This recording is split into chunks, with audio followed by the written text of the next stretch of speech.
15ই ডিসেম্বরে নবম pay scale বাস্তবায়ন, সিলেকশন গ্রেড ও টাইম স্কেল পুনর্বহাল সহ সরকারি কর্মচারীদের জন্য শতভাগ অবসর সুবিধা বৃদ্ধি। 15 ডিসেম্বরে নবম পে স্কেল বাস্তবায়ন, সিলেকশন গ্রেড ও টাইম স্কেল পুনরুদ্ধার সহ সরকারি চাকরিজীবীদের অবসরকালীন সুবিধা 100% বৃদ্ধি।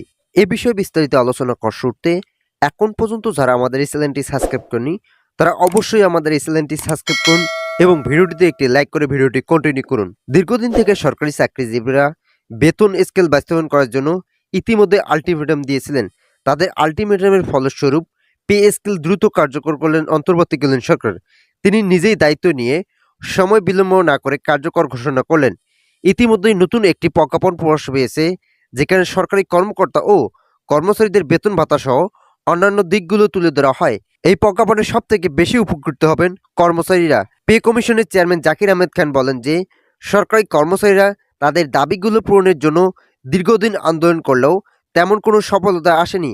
তবে অন্তর্বর্তীকালীন সরকারের নির্দেশে সরকারি চাকরিজীবীদের বেতন বৃদ্ধি করার মাধ্যমে তাদের অর্থনৈতিক সক্ষমতা বৃদ্ধি করা হবে। পে কমিশনের চেয়ারম্যান সহ অন্যান্য সদস্যরা মিলে নতুন কয়েকটি সিদ্ধান্ত বাস্তবায়নের উপনীত হয়েছে। ভিডিওটির এই মুহূর্ত পর্যন্ত এসেও এখন পর্যন্ত যারা আমাদের এই চ্যানেলটি সাবস্ক্রাইব করেনি তারা দয়া করে আমাদের এই চ্যানেলটি সাবস্ক্রাইব করে পাশে থাকা বেল আইকনটা অল করে দিন। সংশ্লিষ্ট মহল জানায়, কর্মচারীরা দীর্ঘদিন তাদের দাবিগুলো পূরণের জন্য আন্দোলন করলেও তেমন কোনো পদক্ষেপ না নেওয়ায় তারা হতাশ অবস্থায় দিন যাপন করেছিলেন। কিন্তু পরবর্তী যখন নবম পে স্কেল কার্যকর ঘোষণা করা হলো, তারপরেই সরকারি চাকরিজীবীদের মধ্যে আনন্দ জোয়ার ফুটে উঠেছে। ইতিমধ্যে পে কমিশন সহ অর্থ মন্ত্রণালয় ধাপে ধাপে নতুন সিদ্ধান্ত নিয়েছে। এই সিদ্ধান্তের ফলে সরকারি চাকরিজীবীরা নবম পে স্কেল আগামী 15 ডিসেম্বরের মধ্যেই কার্যকর হবে।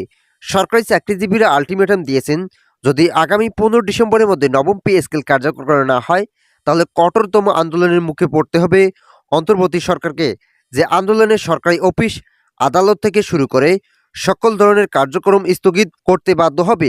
এতে করে দেশের রাষ্ট্রীয় সকল ধরনের অফিস আদালত বন্ধ হবে এবং সাধারণ জনগণের দুর্ভোগ পোহাতে হবে। তাই অন্তর্বর্তীকালীন সরকার সময় বিলম্ব না করেই নবম পে স্কেল কার্যকর ঘোষণা করলেন। ভিডিওটির এই মুহূর্ত পর্যন্ত এসেও এখন পর্যন্ত যারা আমাদের এই চ্যানেলটি সাবস্ক্রাইব করেনি তারা অবশ্যই আমাদের এই চ্যানেলটি সাবস্ক্রাইব করে পাশে থাকা বেল আইকনটা অল করে দিন। ইতিমধ্যেই আগামী 24 নভেম্বরে একটি বৈঠকের আয়োজন করা হবে।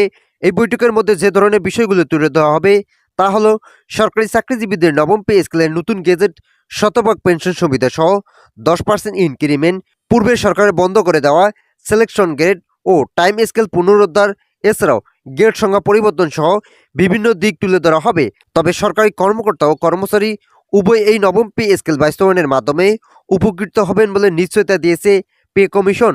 পে কমিশনের চেয়ারম্যান জাকির আহমেদ খান বলেন, যদি গ্রেড সংখ্যা পরিবর্তন করা হয় তাহলে সরকারি চাকরিজীবীদের বেতন বৃদ্ধি করার মাধ্যমে আর্থিক সচ্ছলতা ফিরিয়ে আনা সম্ভব। এছাড়াও পূর্বে সরকারে বন্ধ করে দেওয়া সিলেকশন গ্রেড ও টাইম স্কেল পুনরুদ্ধার না করা পর্যন্ত সরকারি চাকরিজীবীরা হতাশ অবস্থায় দিন যাপন করবেন। তাই তাদের জন্য সকল ভাতা পুনরুদ্ধার সহ সুযোগ সুবিধা বৃদ্ধি করা প্রয়োজন। তো আজকের এই ভিডিওটি এ পর্যন্ত। আশা করি ভিডিওটি থেকে অনেকে উপকার পেয়েছেন। যদি উপকার পেয়ে থাকেন তাহলে অবশ্যই আমাদের এই চ্যানেলটি সাবস্ক্রাইব করে পাশে থাকা বেল আইকনটা অল করে দিন।